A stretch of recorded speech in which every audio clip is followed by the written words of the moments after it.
Hi guys, just out on the beach, a little walk, found, do you ever collect sea glass?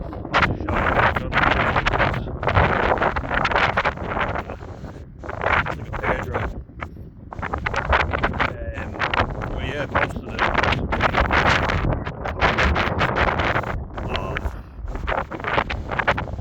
Of me finding back on the road again and driving. And it might seem like something small, but for me it's a massive achievement. You know, it's always been something that I've been anxious about, you know. Like coordination was never great to begin with, like my psychomotor skills. And also when I get anxious if the car stalls, I panic, you know, freak the fuck out. And I think that wasn't helped by the environment I was in. It's kind of something I've been so finally wanted to do it, you know. I'm there thinking, yeah, let's go through the theoretical stuff, you know. I'll be fine with that. God forbid I actually go on the road, you know, I'm not ready for it. Lo and behold, I go around a few times and now I'm out on the main road, I'm going on the roundabouts and I'm loving it.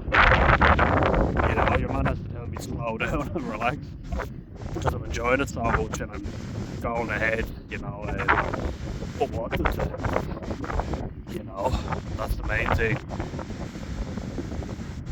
It shows me how far it has come that I'm able to do that I'm not, you know, putting other people ahead of myself and finally doing something that I didn't realise I actually wanted to do deep down. It's something that I never thought I would do. Getting a public services card for my disability.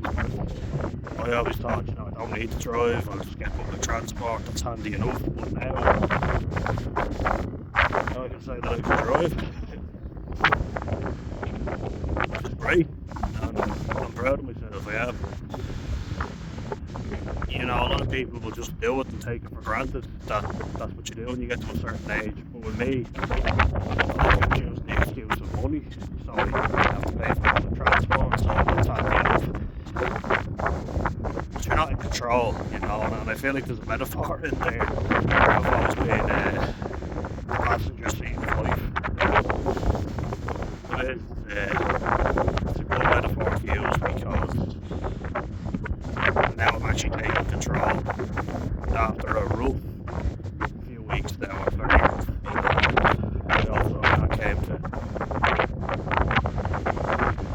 but I think it had to happen. I think it was important that it happened. Now I feel like I'm really starting to heal, you know, regardless of how other people react to the shit they did or didn't do.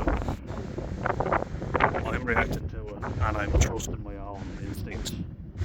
You know, last year I was asked to play a rugby match, rugby league match in the north in Lisburn, the north of Ireland. You know, I've always said yes, I've always felt the peer pressure, I've always just given in and said, yeah, I'll do it. And I did it. And I said, look, it can only last you about 30 minutes max, you know. Played pretty well, played about 25 minutes, got a try, made a load of big tackles, but then started puking on the ring up, I started getting sick, you know, I was dying, I couldn't last game, I put in a lot of big hits. I started the game, like I said, I need a player off the bench, you're happy to do that. He said, fine, next thing you know, you're controlling the deep end, you don't know when to get the calls, because you haven't played in a while. And then like, oh, why the fuck did I agree to that? Now I played my first rugby union match in a while, back in March with Gory, and I'm glad I did, you know, I had a really good time, but again, told I can only do about 25, 30 minutes. I played 65, so did alright. But if I trace back, you know,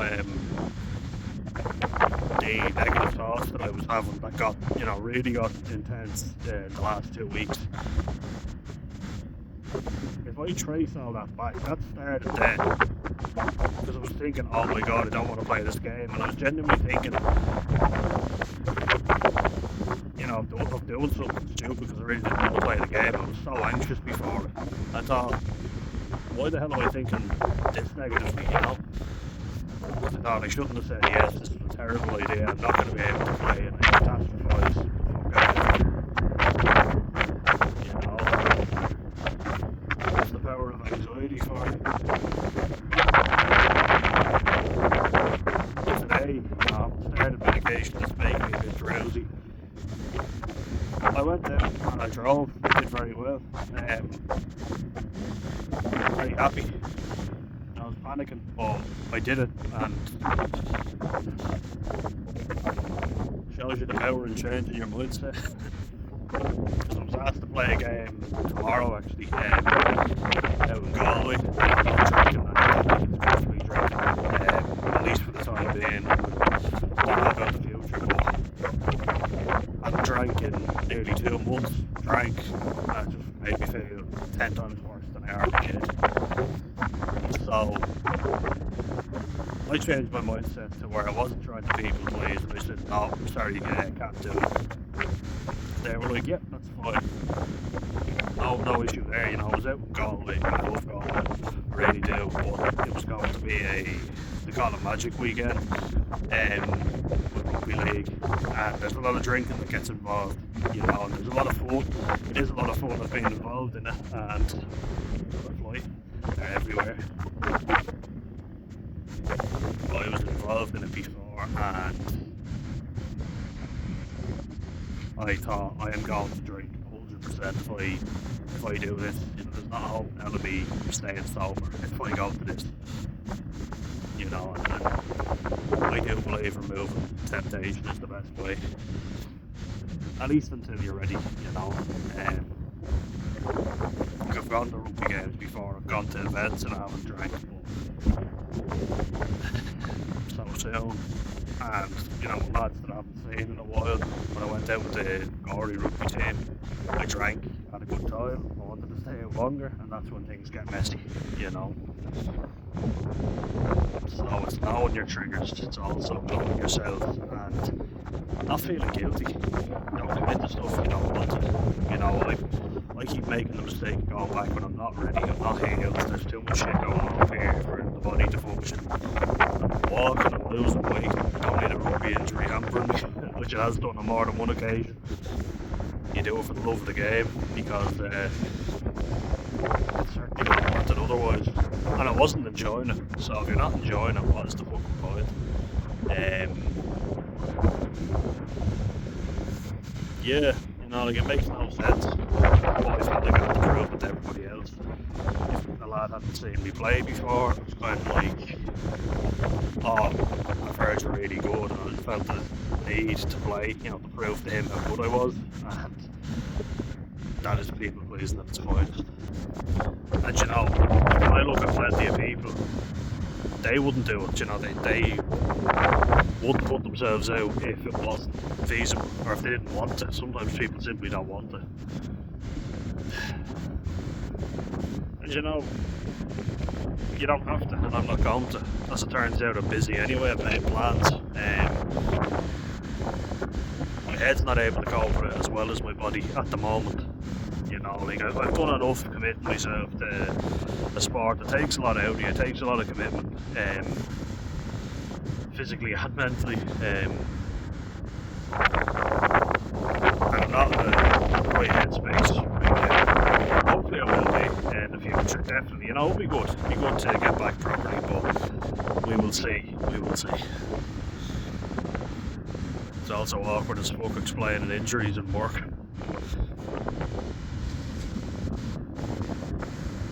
But I kept having the thought in my head, you know, you should be driving, you know, you're old enough. And yeah, you know, that is true. It never really bothered me too much about cycling to and from work. You know, some people are like, oh my god, you ride a bike to work, or, well, we're not as materialistic in Ireland, thankfully, in some places. In America, they seem to have a huge issue with you riding a bike to work. Don't know why, but, oh my god, you ride a bike to work. Yeah. I don't see anything wrong with it. It's healthier and greener. But yeah, you know, to pick up someone or to drive somewhere, be nice, you know, to know that you can do it at least, and that's the main thing. If I had to, I could, you know. And everybody does it at their own pace, you know. Some people would never in a million years be able to play a team sport. They'd be able to drive because they've always wanted to do it. Well, I played team sports since I was little and was quite good at them. But I think I wasn't working on skills that I actually wanted and needed. Because I was so overwhelmed with work, with playing rugby, with going to the gym, you know, college. I was like, I'll get round to it eventually, but I don't really care. Now, I'm doing it and I'm delighted, you know. I'm not as terrible as I thought I was. You know, I think everybody learns at their own pace to do different things. So I want to just hammer home the message that never give up on your goals. It's something nagging you as well in the back of your mind. Try to go and achieve, you know. Just think, what's holding me back is my current mindset. Sound like a fucking life coach, I know. But like, I quoted Charles Bukowski before, but what he said, his motto, don't try, basically meaning if something's too difficult to keep up with, i.e. for me rugby training was, because I was mentally overwhelmed as well as physically, it was holding me back from actually achieving a lot of goals that I wanted to achieve, such as driving, because I was training, you know, I was cycling, I was walking, I was working, I was in college, so I was too overwhelmed. Then I thought, oh, this as well, something I don't like and don't want to do, and plus I have a travel card so we can get places for free. I put it off because I didn't want to do it, I was scared to do it, and as I said in my post, nearly crashed my dad's car in Ballymount Industrial Estate in an empty car park.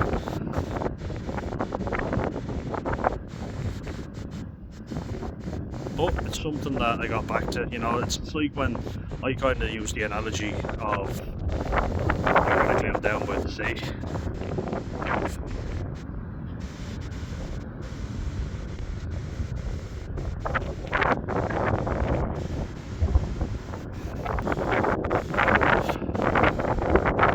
You know, when someone nearly drowns when they're a kid, so they never swim again, that moment scared me, and I thought, fuck this, I'm never driving again. You know, I hate this is terrible. And I've even heard people who get into bad accidents and they never drive again because they're terrified. It takes them years to drive. Some people get mugged and attacked and never leave the house again. Yeah. So maybe there's some truth to that, alright. But either way, I think it's something that I just had a mental block with, and I think there's more to it. I think it's a real sign to me that I'm changing my mindset, you know, I'm becoming more confident, because if someone asked me to play a game, a rugby game, as cover or whatever, even though I really didn't want to do it, I said yes to people please. I mean, people are usually fine if you say no, but if you say yes and then back out last minute, that's the issue, you know. It's starting to rain anyway down here. I hope you are all having a wonderful weekend so far. Now I am. Nice long walk. The cold ticked off, you know, I'm in a much better place than I was literally 2 weeks ago today, when God love her, Michaela Rains, did a video on her there yesterday. God love her, you know. I was mad because I was in a terrible place myself. Jesus, that's actually very, very strange. Thinking just on Thursday 2 weeks ago, I was on a bridge contemplating chucking myself off, you know, and the poor girl goes on the 20th of June, the day after, and fuck, it's actually only just dawned on me there. And then, like yesterday, Diogo Jota died. You know, it's an important reminder that life is precious. God love both of them, you know. Don't take any of it for granted. She was 30 and he was 28. So yeah, fuck. But I can also flip that round thinking I was going through a tough time, but I can only imagine what she was going through. You know, that's not to say everyone else has it worse than you, but God love her, she certainly did. Don't think there's any denying that. And here I am. Yeah, I'm not moaning about my problems, but well, kinda, yeah. Well, I guess to be grateful that I didn't do anything, and grateful how circumstances worked out. Grateful to the man up above. Because I believe someone has been looking out for me many times.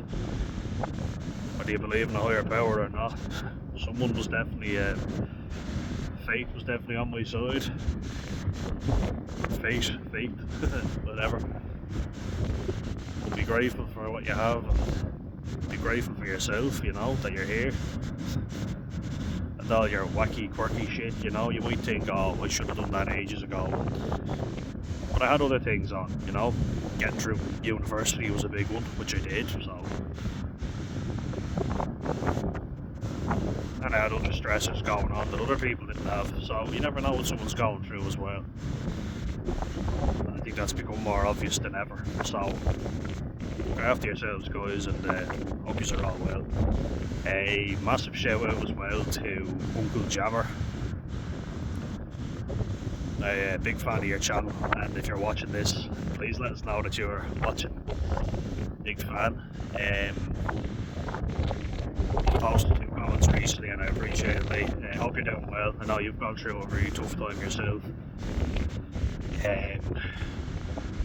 Things are difficult in Ireland and the UK at the minute, and we need brotherhood, we need communication more than ever, don't we? So, yeah, stay in touch anyway, keep the comments going, and wish us all a very happy weekend. Slán go fóill.